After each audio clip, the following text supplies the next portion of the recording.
జనసేన కార్యకర్తల్లో రోజు రోజుకు అసహనం పెరిగిపోతుంది.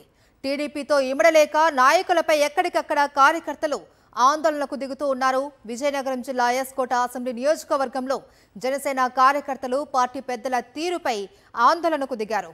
పార్టీకి అభివృద్ధి లేదు, పార్టీకి భవిష్యత్తు లేదు అని ప్లకార్డులు ప్రదర్శిస్తూ నిరసన తెలపడం చర్చనీయాంశమైంది. టీడీపీ నేతలతో ఇమడలేక ఎస్కోట నియోజకవర్గం జనసేన ఇన్ఛార్జ్ ఒబ్బిన సత్యనారాయణ కొన్నాళ్లుగా సైలెంట్ అయిపోయారు. ఈయన తీరుపై జన సైనికులు ఆందోళన చేపట్టారు. జిల్లా పార్టీ బాధ్యురాలు తూర్పుకాపు కార్పొరేషన్ చైర్పర్సన్ పాలవలస ఎస్ఎస్పీని కూడా పార్టీ తరపున కార్యకర్తలకు ఏమీ చేయలేకపోతున్నారని కార్యకర్తలు ఆవేదన వ్యక్తం చేశారు.